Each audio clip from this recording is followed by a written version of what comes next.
bit of change of scenery, using a different camera and mic. So let's get the chat overlay up so everybody can see each other and talk to each other. And let me close this.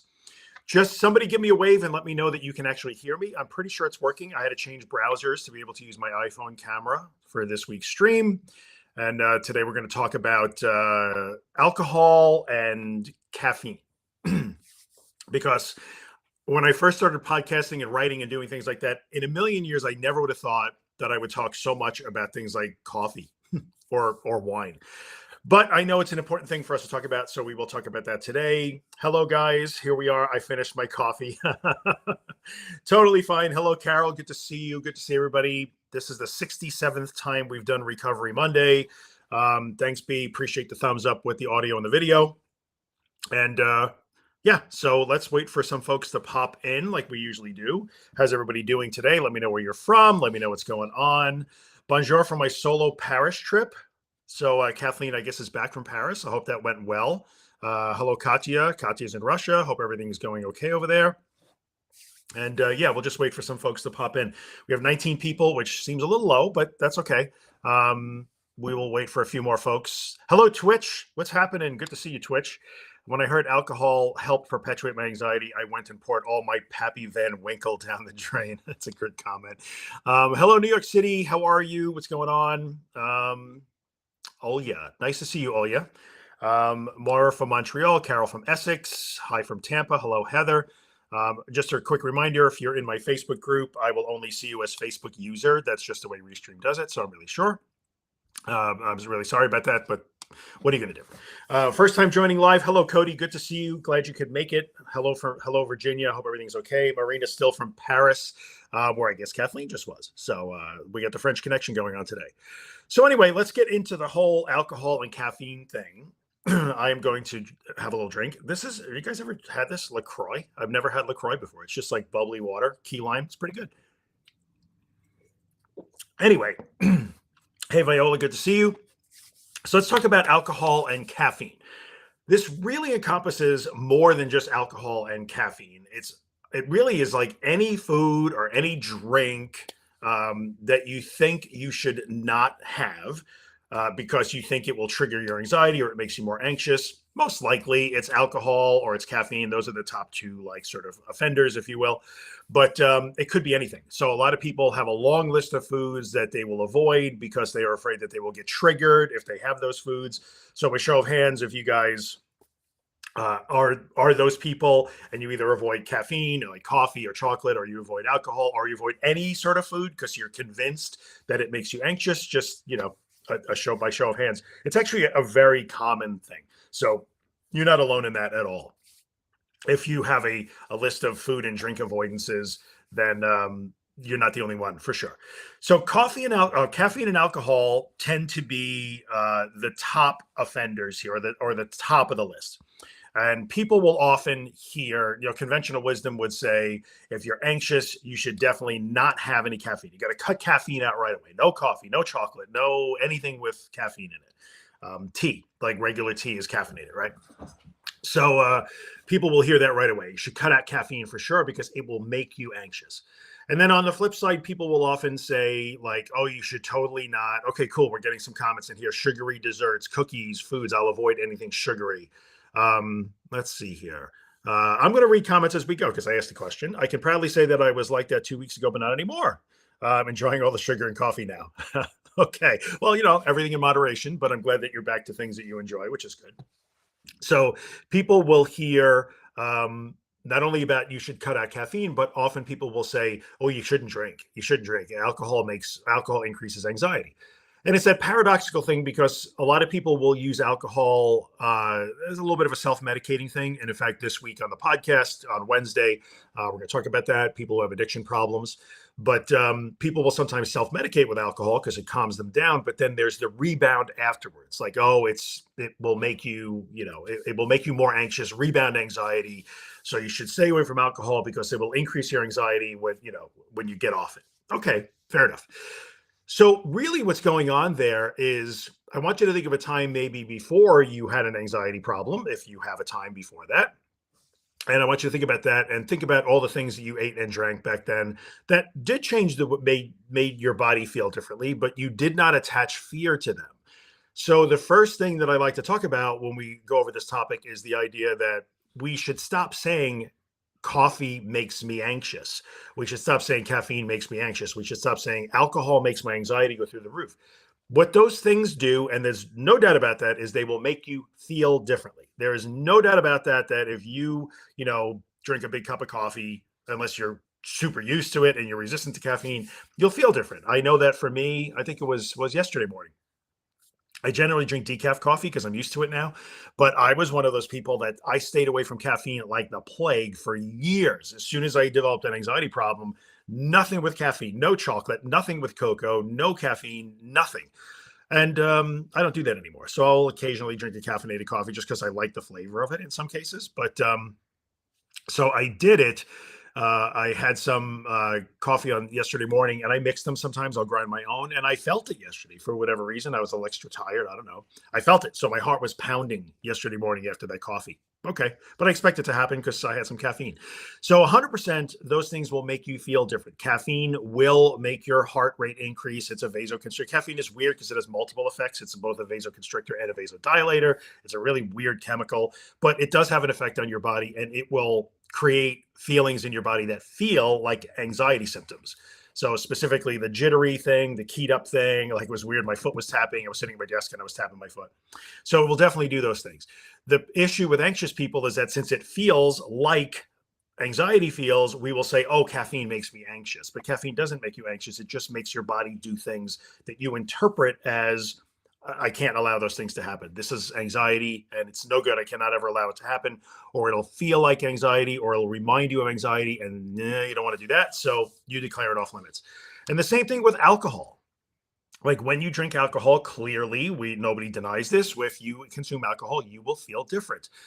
And interestingly, people tend to focus on the after effects of the alcohol. So the next day, they will say my anxiety is through the roof the next day when I wake up. Whether you were drunk a lot or not, sometimes it's just I had 2 glasses of wine. Person wasn't drunk by any stretch of the imagination, but the next morning, my anxiety is through the roof. So there's the next day, or the sort of anxiety, or the what if I call, I've heard it called hangxiety. Maybe you drank too much and there's a hangover, but also during the drinking. So for me, it was the old, like, if I have any alcohol, I will start to feel different, right? So we know it makes us feel different. People literally drink just to feel different. And it will make me feel different, and I don't like feeling different. I'm on guard against any change of state in my body. I will guard against any change in my hearing or my vision or the way I perceive the world. And as soon as I would start to feel that, no bueno, and I would start to freak out, and I would, oh my god, oh my god, oh my god, and I would head toward panic. So I stopped consuming any form of alcohol, right? So I didn't drink alcohol for many, many, many years. I was never a big drinker anyway. I'm a terrible beer drinker, just for the record. If you hand me a beer, I'm the guy that holds on to it for like an hour and a half. It's flat, it's warm. I don't like beer. So I was never a big drinker anyway, but I would avoid alcohol like the plague because it would make me feel different. And I was interpreting that as dangerous, and it would trigger like anxiety. I would start to go into the OMG cycle, right? So those are the two main reasons why people like will avoid drinking, eating or drinking those things. No caffeine, no alcohol. And let me be clear, like that's a perfectly acceptable choice to make. If you want to not consume certain foods because for health reasons or just personal preference, I don't like to drink, or I like to keep my sugar intake down, that's totally fine. Like nobody is here saying like, oh, you should be just guzzling coffee and eating chocolate all day long at all. It's totally fine to decide the type of diet that you want to have. There's nothing wrong with that. What I just want to, really address today is one of those, sort of things where we take a personal choice, or maybe a dietary choice, a taste choice, a moral choice for some people, totally fine, and we turn it into an anxiety issue. I don't like when caffeine and alcohol become an anxiety issue when they're not really anxiety issues, and then it starts to fuel that avoidance cycle. And especially if you're the type of person who maybe you're a wine person, like I don't know shit about wine, but a lot of people really love wine, and they're wine aficionados and they're experts and they love their wine, and that's totally cool.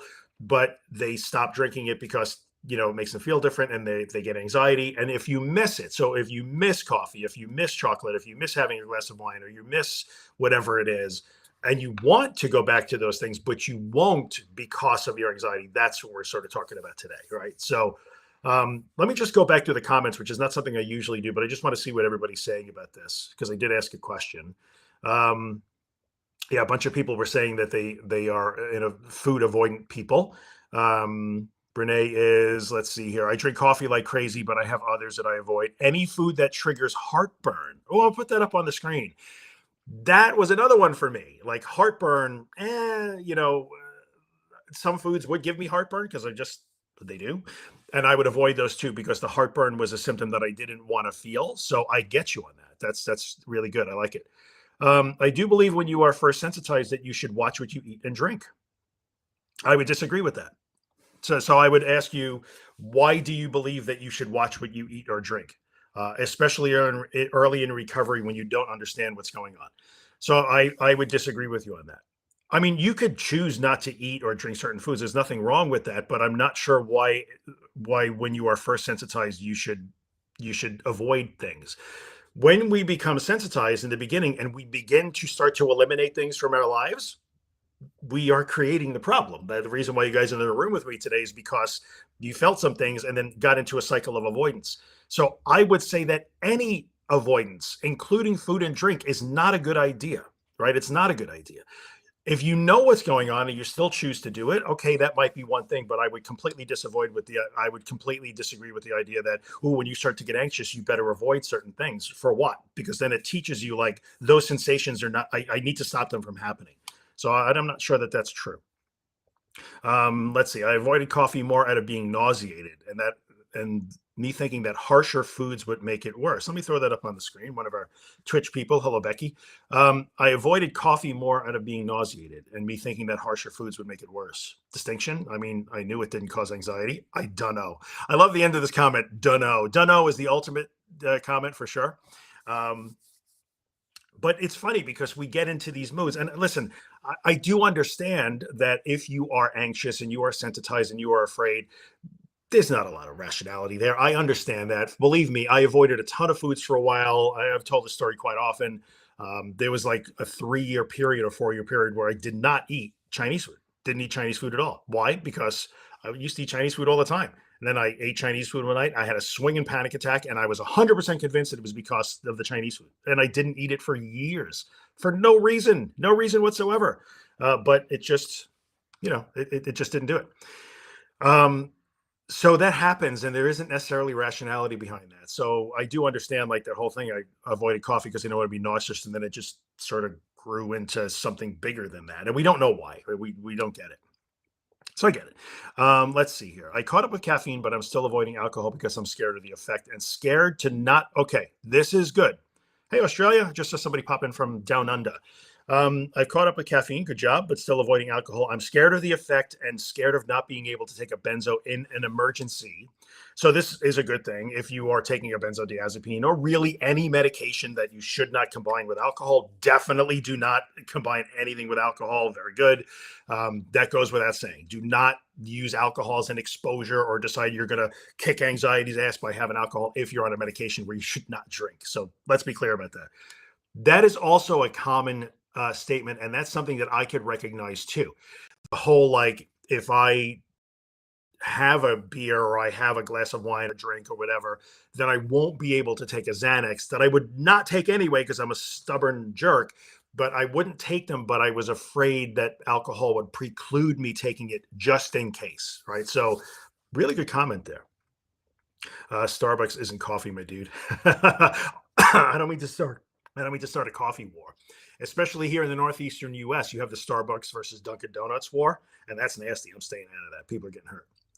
Anyway, I used to avoid alcohol and caffeine and realized there was no help. So back to enjoying coffee and adult beverages. Very good. I hardly drink any alcohol, really, basically a teetotaler. Hey, you know what? That's totally fine. Some people just, I mean, I'm not a big drinker anyway. I'll drink now. I do enjoy bourbon. I like to try different bourbons and different whiskeys, and I have a whole closet full of them, but maybe some of them will outlive me because I just don't drink a lot, but I'm not afraid to drink anymore. So, The funny thing about it is, this is a good one. So we'll put this up on the screen. I drink coffee. I have no effects. I'm odd. I guess. I'm amazed at the number of anxious people that are like, "What do you mean coffee makes me anxious?" So, like, some people just love their coffee, they love their caffeine, it's totally fine. I know anxious people that if they stop drinking coffee or they eliminate caffeine, that's worse for them because then they have that little caffeine withdrawal thing, headaches and stuff. That's a real thing, by the way. And they don't like that, so they keep drinking the caffeine and they just feel like they feel worse without it. So it's not universal to avoid caffeine. Some people are like, no, no, no, I'll stop drinking coffee when I'm dead. And that's totally fine. But for some people, it doesn't bother them at all. I don't understand personally. I don't understand caffeine as like it wakes me up. It has never woken me up. Never. Like caffeine makes me jittery, but it doesn't wake me up at all. Just makes me tired and jittery. But whatever, it's all cool. Okay, GBG says it thinks it got worse when he stopped drinking caffeine. I get that. It's kind of a paradox because we stop drinking coffee because we think it makes us anxious, but we only think this way when we are already anxious. That is 100% true. And you have to realize when no caffeine and no alcohol is not a thing that used to exist in your life, but it does now. That's a red flag for sure. Also, some people stop, with caffeine and alcohol while anxious, but then they don't fear it anymore. They just don't want to go back to it. That's totally cool. Also, some people just decide, I don't want alcohol. Like I was fine without it, so why go back to it? Nothing wrong with that. Nothing wrong. Okay, so this I can relate to a little bit too. Hi, Christine. I have decaf tea. Does chocolate cause palpitations? I love my chocolate. Well, let's talk about decaf for a second. I was at the point where I would still once in a while want to drink coffee, even when I was really struggling with my anxiety problems. And I would make sure that I made decaf coffee. And I got to the point where I think I was at a Dunkin' Donuts with a friend once, and I got a decaf coffee. And if I ordered coffee out, I would ask like 67 times, "It's decaf, right? It's decaf, right?" As if they were literally accidentally putting rat poison in my coffee. But I was that afraid that it's decaf, right? Yes, it's decaf. Okay, cool. And I was a little jittery and I was a little panicky, but I was panicky anyway, like that day. And I was convinced that Dunkin' Donuts decaf is not really decaf. And I was like on a holy war, like those people are lying, man. But so, that. But decaf, does chocolate cause palpitations? I love my chocolate. It might, it might, but it depends on the amount of caffeine that's in the chocolate, I guess. It might cause your heart to go a little faster. It's possible.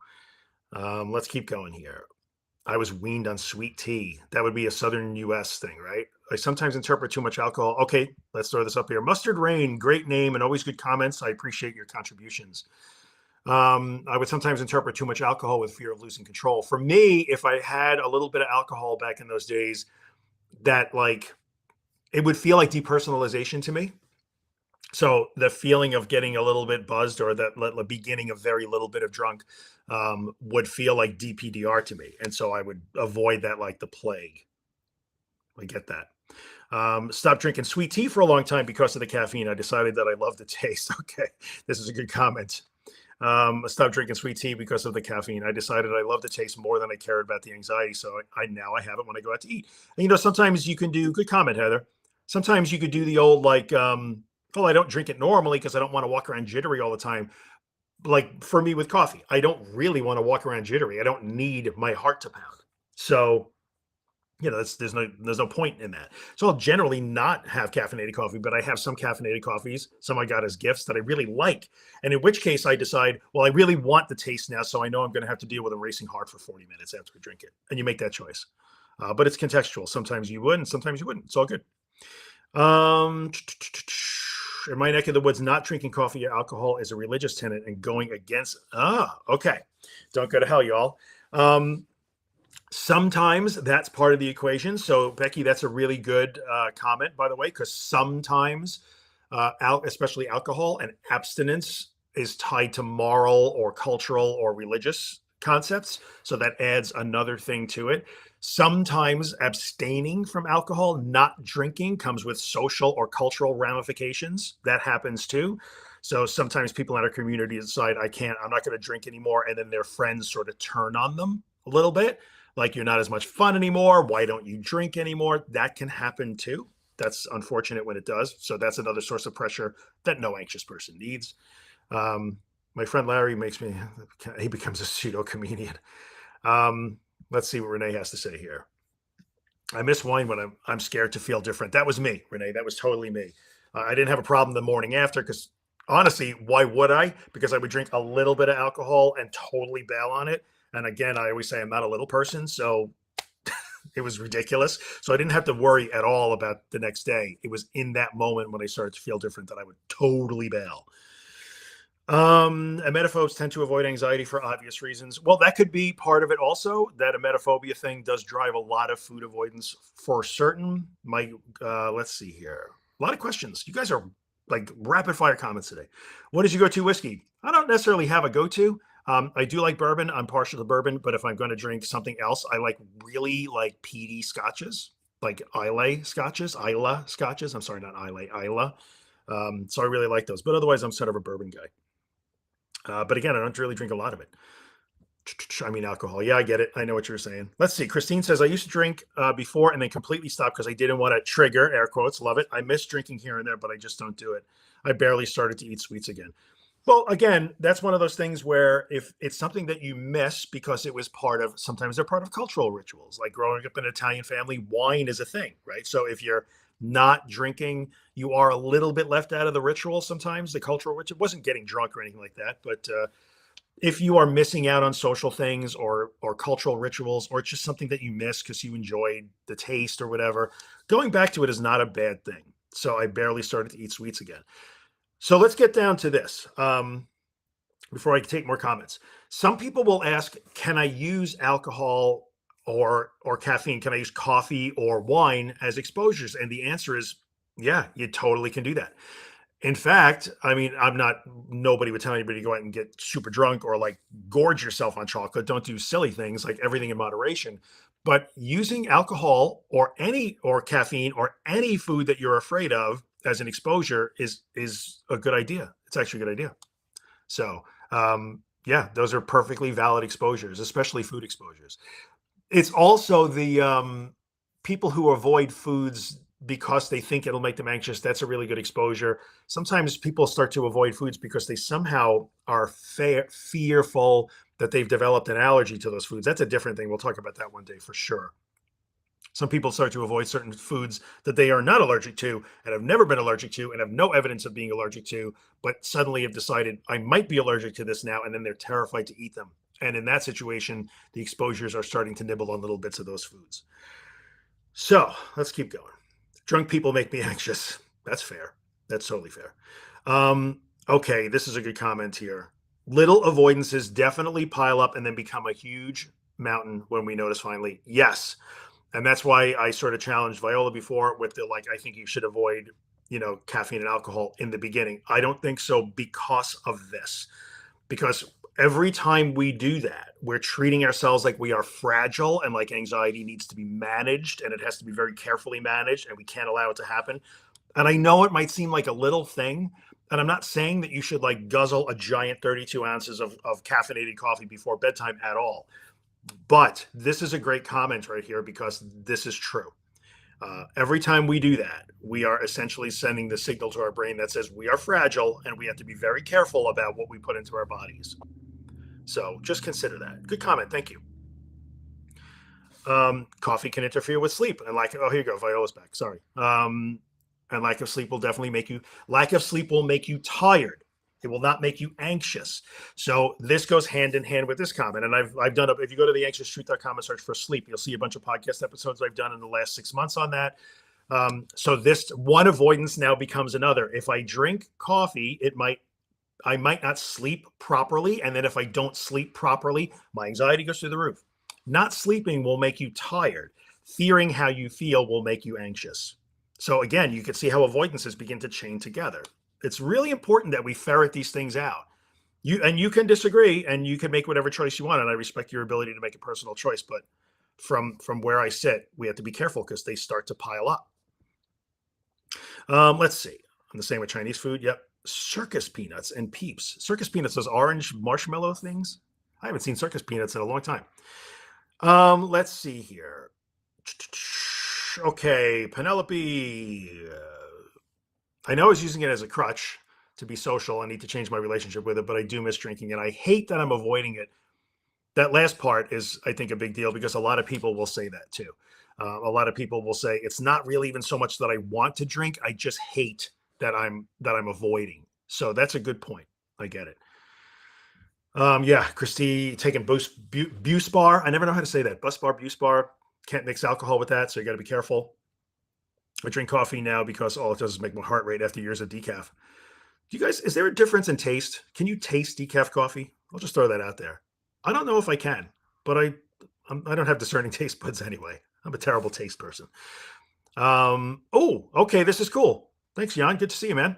I made caffeine exposures for 4 months now. Now I'm at the point where I don't feel it anymore. Now, caffeine is, I believe, one of those things that we can build a tolerance to for sure. So people who are regularly caffeine consumers need much more caffeine to feel that racing heart thing. That is true. So, but this says that now it has no effect on you, or not an effect that you care about. Good job, Jan. Very good. Um, how about foods that we puked up for? Okay, well, that's another aversion for sure. One day I'll tell the barbecue corn chip story. It's not a good story. It's actually a story about, no, you know what? I'm telling a story right now. So it's a funny comment, I'm sure. For me, it's shrimp, kielbasa, and Doritos. So back in the day, and it was the day, again, I'll point out the gray in my beard, I had two incidents. One was my senior year as an undergrad. My friends and I went to Wendy's. In the US. We have Wendy's fast food place. I don't know if you guys have Wendy's in the UK. I think you do. And so we went to Wendy's, whatever. And I had whatever. I don't even know what I had at Wendy's. And the next morning, I was sick as a dog, but I was sick as a dog for like 3 days, to the point where I missed classes and I missed an appointment. I was really sick, but I just had a really nasty stomach virus. None of my friends were sick. There was nothing wrong with the food at Wendy's. 100%. It was fine. I just got sick. I did not eat at a Wendy's. I still don't really eat at Wendy's because I'm not a big fast food guy, but we refused to even walk into a Wendy's for years, a good 10 years. And then it was before that, it was barbecue potato chips. Uh, I had I was a big procrastinator in high school. I had a big paper to write for my college English class.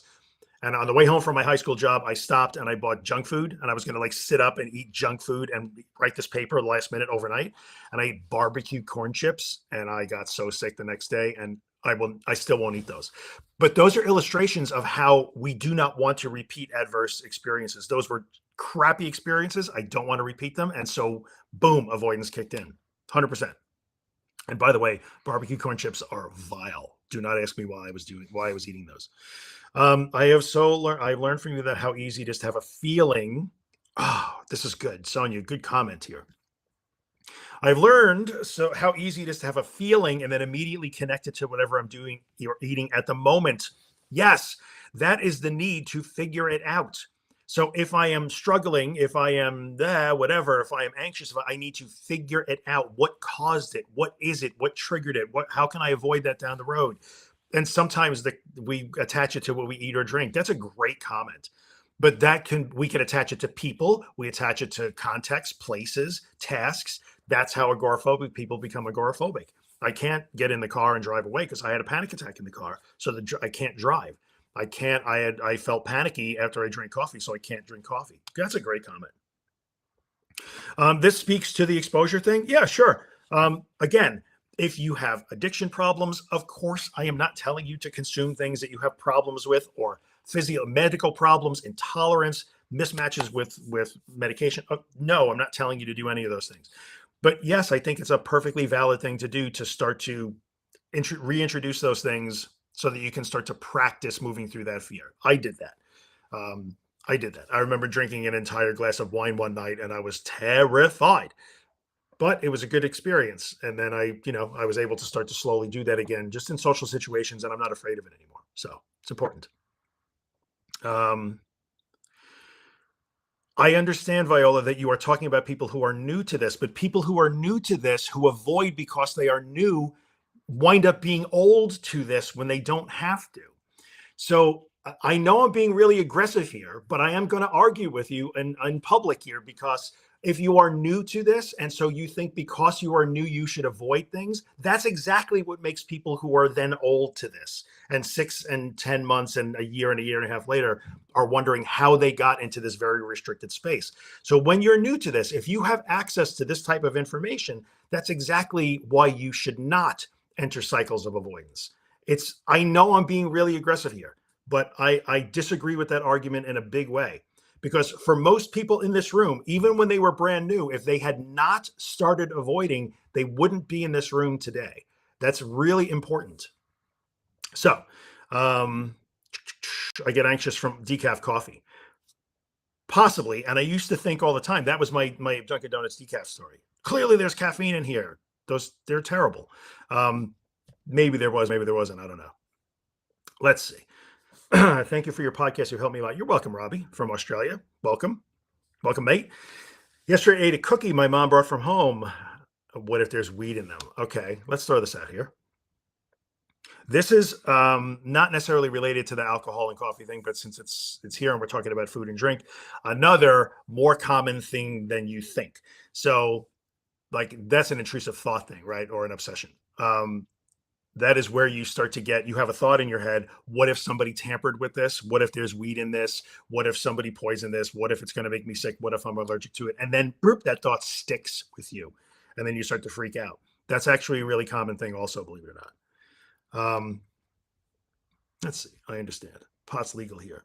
Viola, I'm not trying to pick on you, by the way. I'm just trying to make sure we don't condone avoidance.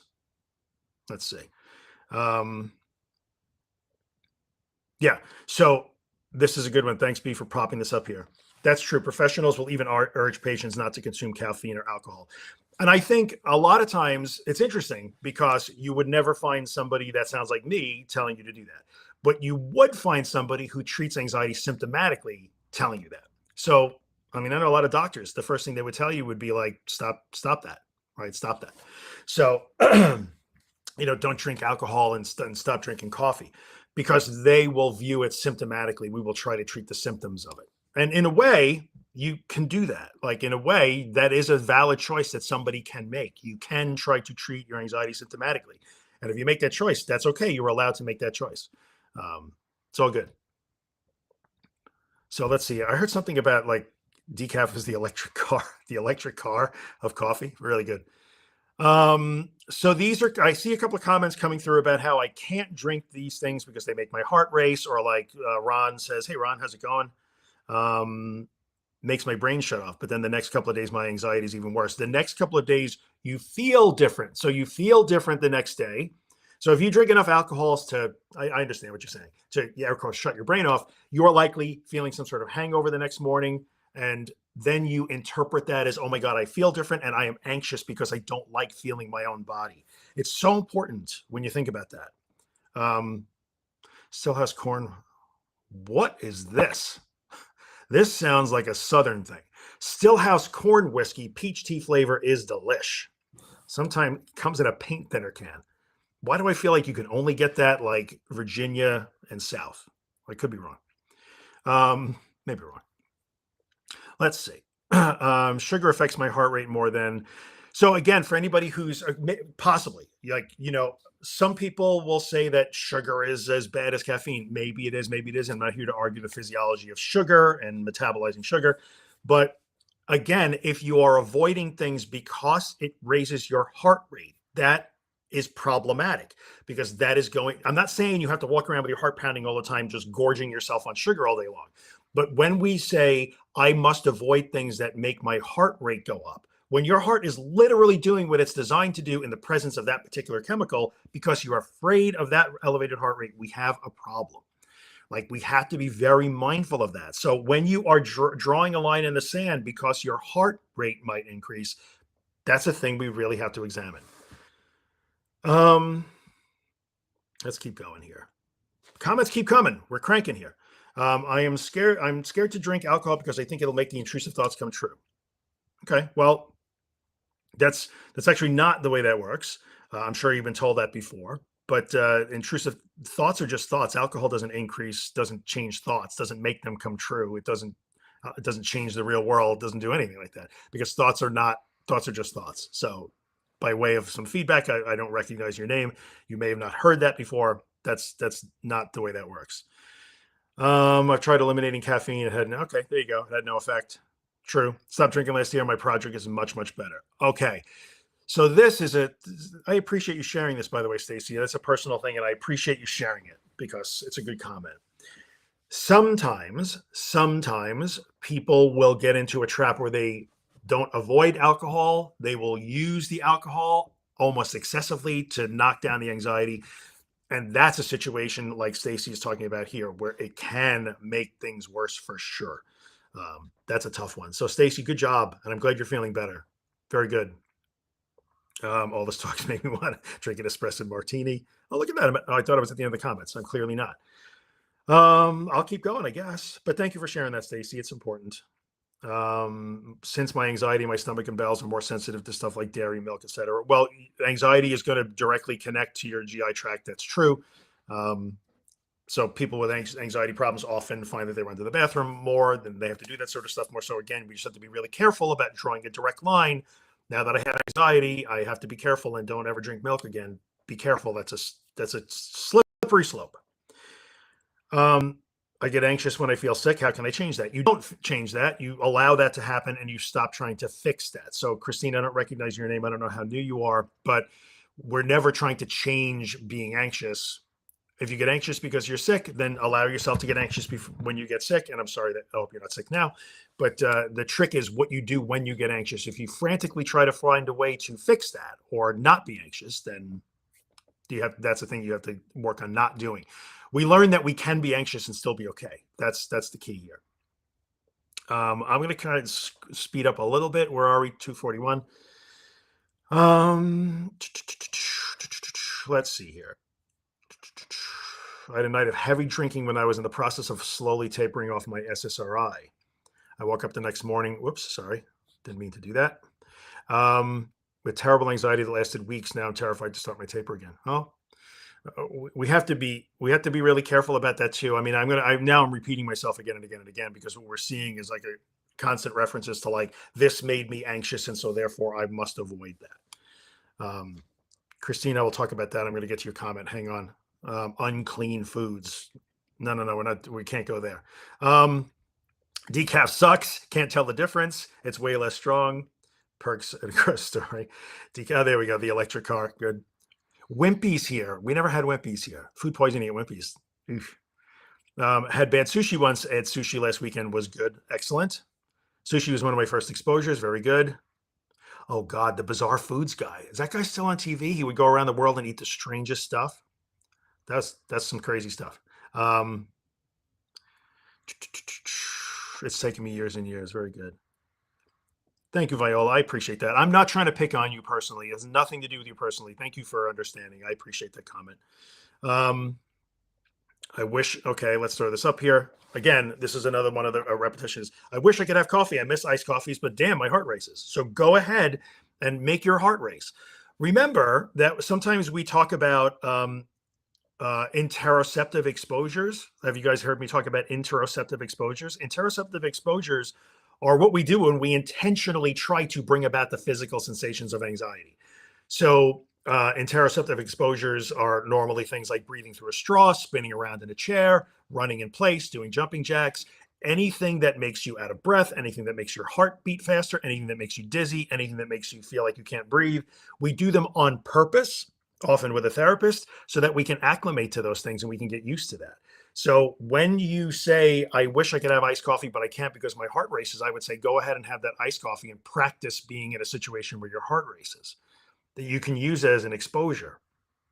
You don't have to do that, but that's a thing. Went to a concert. There were a lot. Okay, there we go.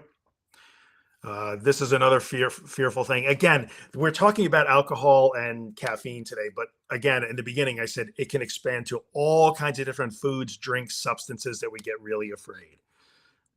Thank you, B. I appreciate that. It's like saying I can't do exposures because I might get anxious. I really, really want to learn how to swim, but if I jump in the pool, I get wet. So that's what that's saying. Let's see here. Let's keep going here. Okay, this is good. Avoiding is really easy and quick. Avoidance is a totally different thing. Not beginning avoidance is the best choice possible. Yeah.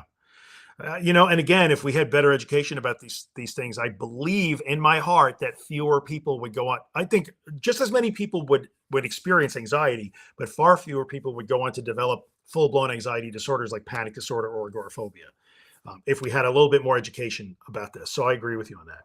Have you done any episodes or about cannabis? No, I have not, and I don't plan to do that either. I don't have.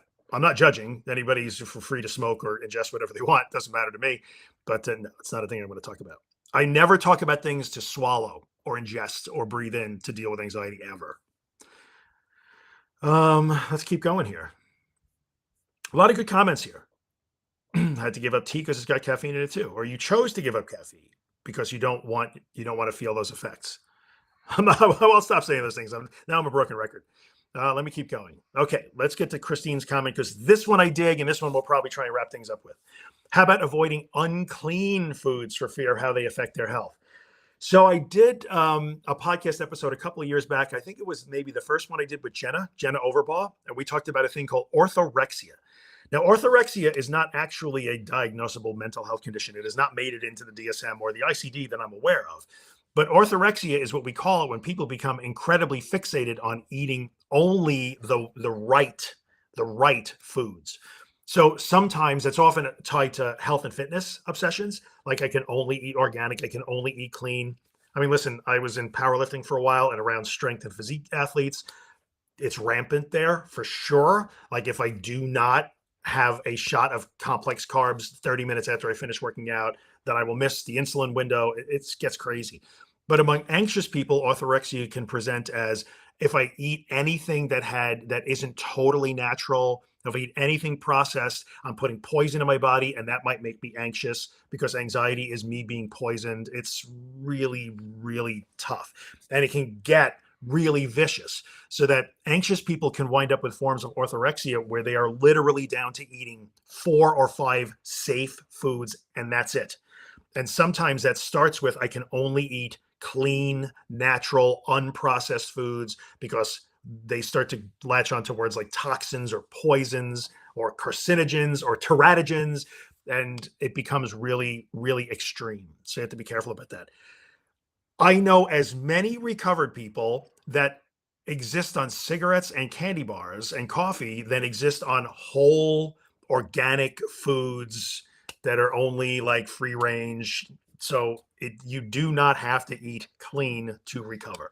That being said, if you want to eat as clean as you can eat for your own personal health, as long as it doesn't become extreme and restrictive and negatively impact your functioning and your lifestyle, have at it. It's okay. Let's see here. What's wrong with fearing our own bodies? Just trying to rewire this guy. Yeah, well, that's kind of the way that works, right? We start to learn to fear our own bodies and minds. Sorry for bringing up my intrusive thought made weed. No, it's totally fine. Like the intrusive thought about this isn't about weed. That's about the intrusive thought that somebody may have like doped your cookies with weeds. That's a different animal, so it's okay. Orthorexia is 100% rampant in certain circles. I lived in those circles for quite a long time, and it does get bad to the point where anxious people can develop those habits, and it can be really restrictive and have a lot of negative lifestyle impacts. For people in other areas that develop things like orthorexia, those impacts are very real too. I mean, I watched a lot of guys walk around always with a backpack full of Tupperwares, only with the own food that they made. They could only eat broccoli and sweet potatoes and chicken and brown rice, and that was it. And so anything can become extreme. Like almost anything can become extreme if we're not careful. So that's about it for today. I think what we're really talking about today was more so like, that habit of avoidance and not blaming the alcohol and the caffeine or the sugar or whatever for your anxiety, just recognizing that the attachment is my body feels different when I eat these things and I'm intolerant of changes in my body. I'm afraid of them. And so I go into the OMG cycle. That's what we kind of care about here. It's important. So that's it. Great comments today. You guys were really great. I saw you guys supporting each other as always, which is awesome. This will stay on my YouTube channel. If you're not subscribed to the channel, you should subscribe because that's the easiest way to find these videos. They're in a playlist called Recovery Monday. It'll stay in the Facebook group and on Facebook, but finding shit on Facebook and in the Facebook group is a nightmare to me anyway. And that's it. This week, we're going to talk about alcohol on the podcast. I have a special guest who shares openly about his recovery from alcoholism. It's really good. He's a good guy. I think you're going to like it if you're struggling with that problem. And if you're not listening to Disordered with me and Josh Fletcher, you should do that. Disordered.fm. We just recorded another episode this morning. Episode 5 or 6 comes out on Friday. It's called Panic ... Attack. So that's a good one. So you should check that out. We're done. See you guys not next Monday, but the Monday after, because we're doing it every other week. Thanks for hanging out. I appreciate it. See you later.